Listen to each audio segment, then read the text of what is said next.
Well, I can tell you that was Bob Berta from the Big 12 who just called me back. And Bob categorically denies that there are any other members at the Greenbrier Hotel.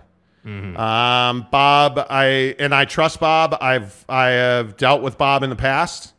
He has been very straightforward with me. I would have no reason to think that Bob was being dishonest. Bob told me at the Greenbrier Hotel that straight away the existing members of the Big 12 are there and the 4 incoming members of the Big 12 are there, and it is strictly a procedural, normal spring business meeting for the Big 12, and that he used the words categorically deny that any of the Pac-12 schools or Gonzaga are on the property at the Greenbrier Hotel in West Virginia. Gonzaga. So Bob Berta from the Big 12, I don't know why he would be dishonest. Why would he come on the record and say, because I said to him, hey, on the record.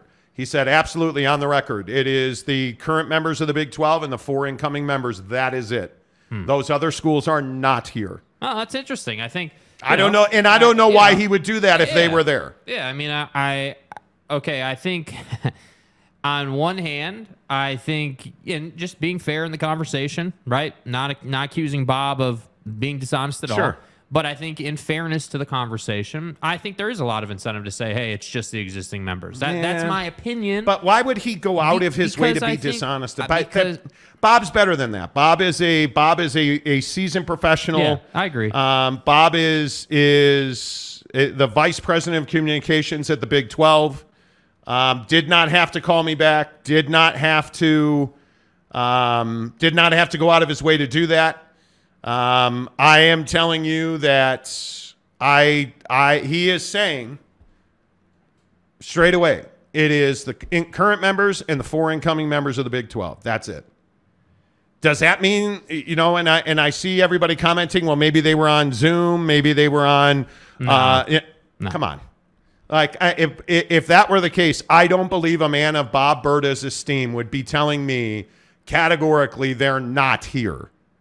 They're not, like, I just don't think that they would be doing that. Again, and please finish your thought. What incentive does he have to do that? I think they have a responsibility to be careful. That's what I think. I think you have a responsibility in the situation to be careful. And that doesn't just apply to the Big 12. I think that applies to member institutions in the Pac-12. I think that applies to, it's like the whole concept of George not doing media, right? Because George isn't good at doing media. So what have they done? They've taken him out of the situation. I think, and I agree, I'm not saying Bob is lying. I'm not saying he's being dishonest. Bob's a great guy. I second everything he just said about Bob, 100%. Yeah. But I also think that there's no getting away from the idea. Maybe it didn't happen at this hotel. Okay, great. They weren't there at this hotel. Cool. Great. I don't believe for a second, and I don't care what anybody says, there's no way you're getting around the fact that guys like Rick George have talked to Brett Yormark and they've been in person and had conversations. Right. I'm not running from that idea. Well, I don't think anybody is. Yeah, I don't think that we should run from the idea that these schools have been put in a position because George Kliavkoff and that office in the Pac-12 are incompetent. You've put your people in a position where they have to go out and they got to have conversations. Phil Knight's talking to Tony Petitti, right? Like, is that surprising? I don't think that's breaking news. I think that's what they have to do. They don't have a choice. You can't just allow your university and all the relationships you have under the umbrella of the Oregon Ducks, let's say, to just be out at sea floating with no direction, no purpose. Like, you can't do that. I agree with you. I agree with you. But I also think it's really important to the integrity of this kind of information. Yeah. You have to call the Big 12. You have to talk to and I think that's why it's why we tell you that we're doing that. Yeah. Because I want you to understand, we're not just sitting around like, hey, Jimmy at, the Dollar General said that they're, Arizona, Ray Anderson came into the Dollar General. Yeah. Yeah. Come on.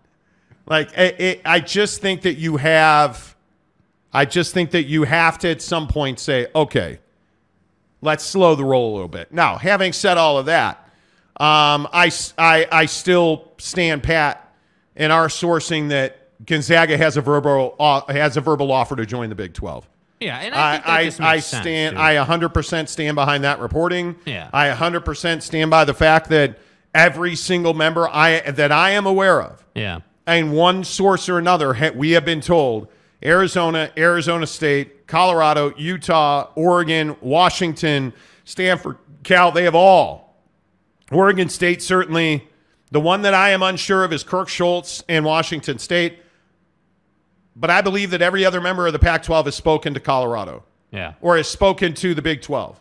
Excuse me. And I believe that Colorado has had the most recent and most serious conversations with the Big 12. Yeah. I believe the people I speak to, because they have not been wrong and they have not led us astray to this point. Yeah. Stephen Smith gives us $20 to say, do you think San Diego State will be able to move before July 1st if the payout doubles to leave the Mountain West, or will they still be in the Mountain West if Colorado, Arizona, and Arizona State decide to go to the Big 12? I emailed with a source at the Mountain West this week who said that they still have not heard from San Diego State on exit strategy. So I just think that San Diego State's in a terrible position because it's J.D. Wicker, the athletic director at San Diego State. This Seth Davis piece, where he gave a quote to Seth Davis at The Athletic where he said, we're going somewhere. I think that was a tactically speaking, that's a misstep. Yeah. And he shouldn't have done it. And then I feel like they were very disrespectful to us in our communications with them. I think we have been very diligent in communicating with conference level folks, school level folks. I mean, we have emailed or text messaged or had phone conversations with just about a source at every school. And San Diego State is the most defensive and angry that folks that I've dealt with.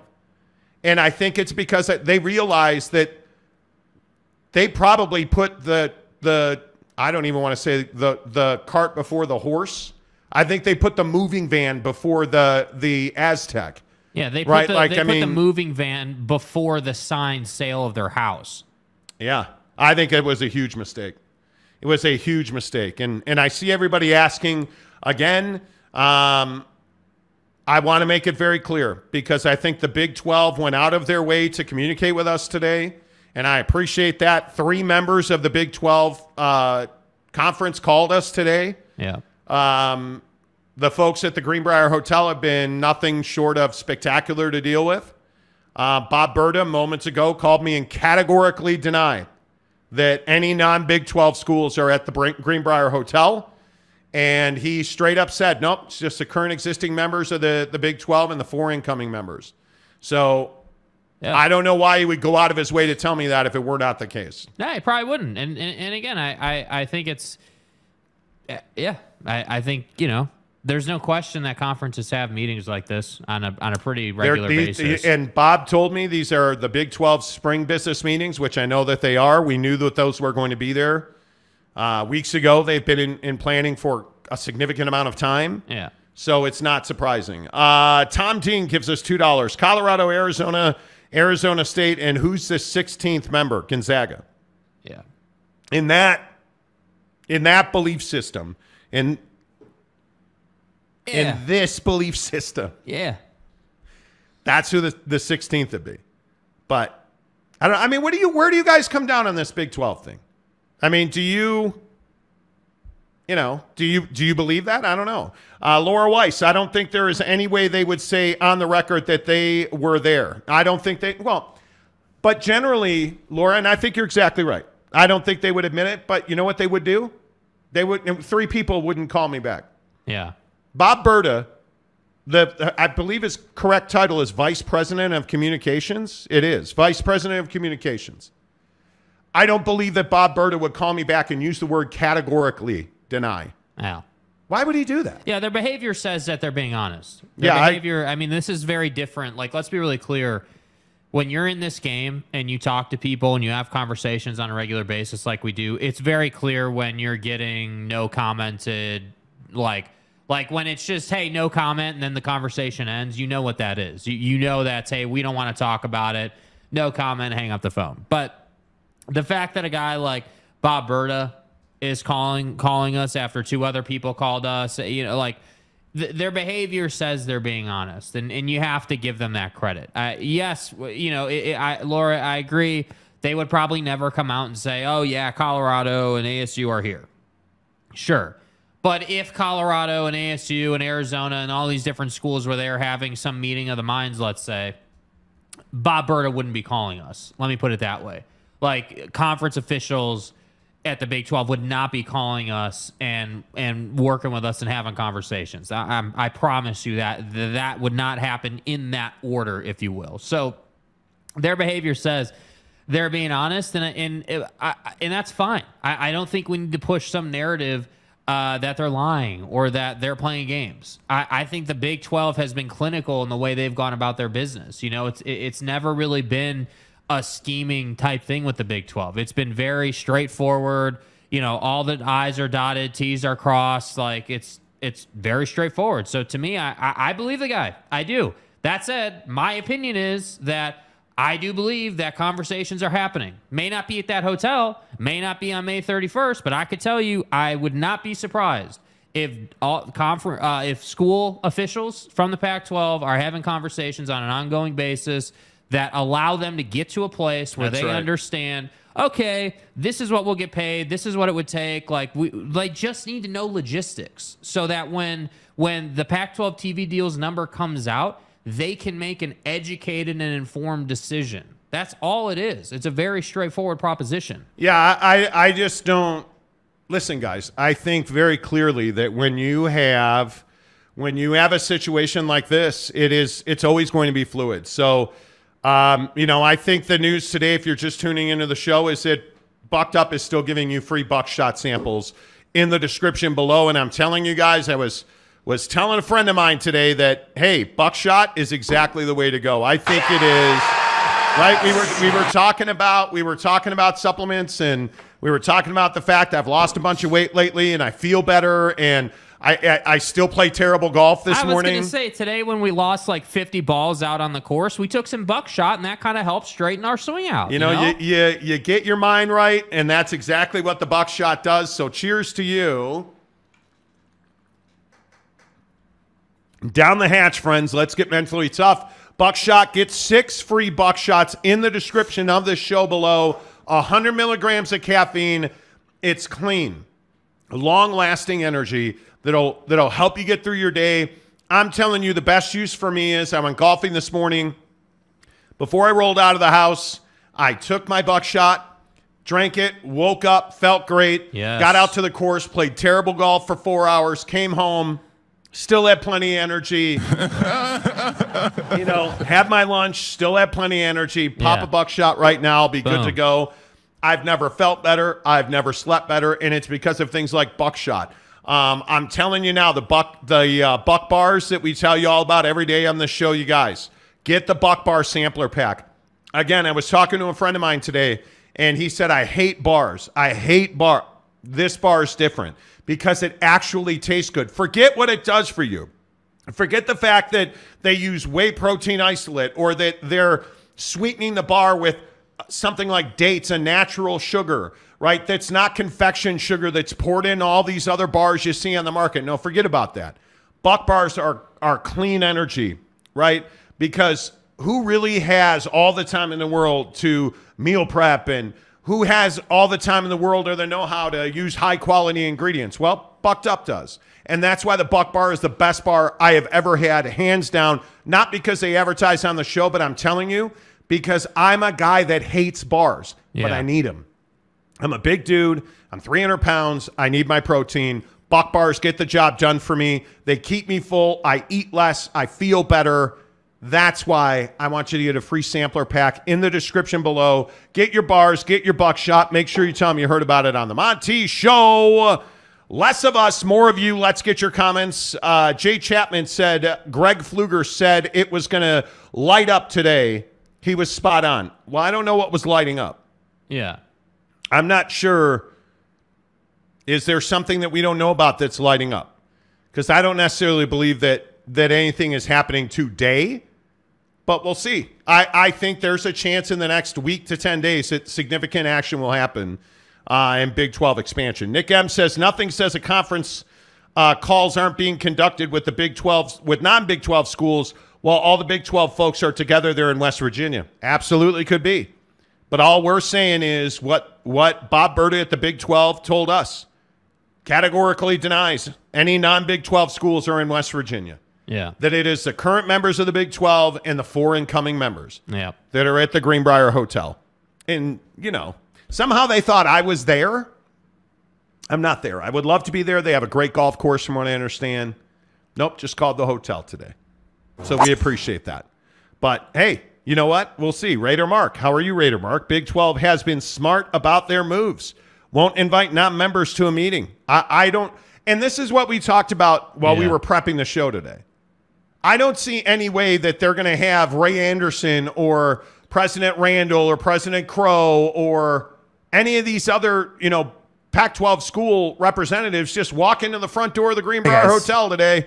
Hey, guys. They would certainly use the underground tunnels. Right. Right? Like, they're not doing that. Yeah. They're absolutely not doing that. It's crazy to me.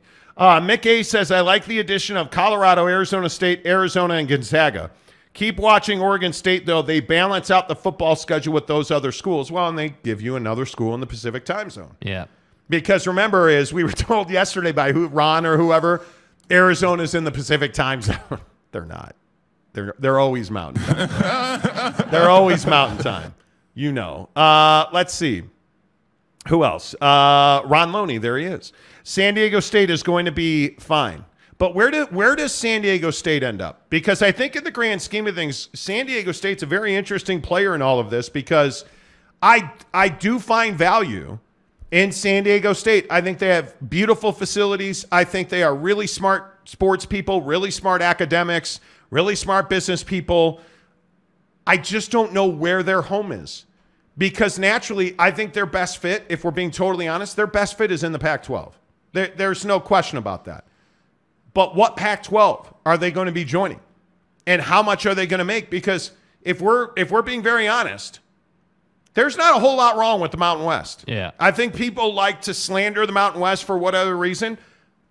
Are you telling me the Mountain West is some terrible conference? You have an elite commissioner. You have a great staff. You have really good schools and memberships that make up your conference. Facts.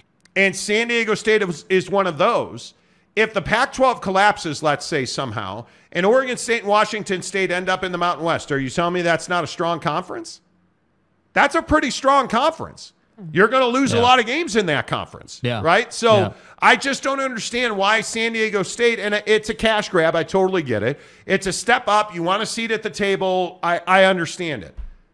But the Mountain West is not the worst place to be for current membership.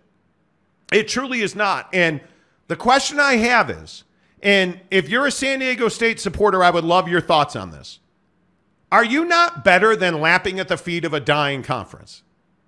Because isn't that what this feels like? Yeah, absolutely. It's what it feels like. And that's why I think, again, I'm not trying to make it personal with J.D. Wicker, but I just think that was a huge misstep because, you didn't need to say that, number one. Number two, I feel like it makes you look really desperate. It almost makes it seem like like there's an impending doom on you in the Mountain West and you've got to get out. Like, you've got to go. Like, you don't have another out. Like, dude, like, you're good. You're chilling in the Mountain West. You're super competitive. You're one of the most valuable brands of the conference. Like, I understand, totally get it. You want to make more money, and I love that. Love that. Love the idea of San Diego State getting to the Power 5 level. Totally about it. At the same time, things don't just happen overnight.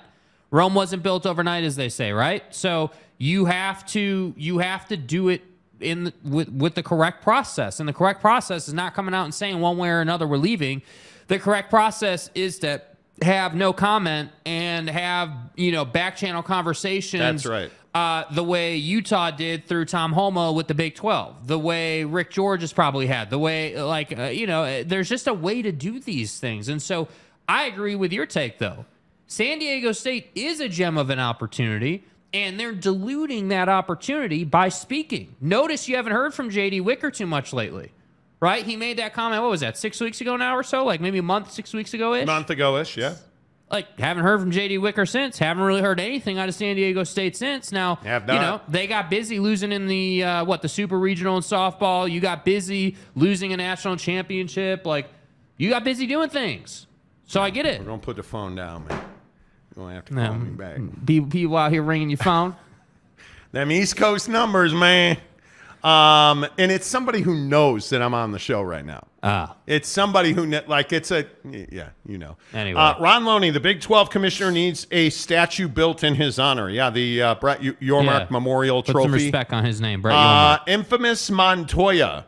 Monty, the meeting in West Virginia is about where the Big 12 wants to build the new truck stops in Colorado, Arizona, and Utah. Excuse me, sir. It's Flying J's, please. Yeah, can we get the flyover conference?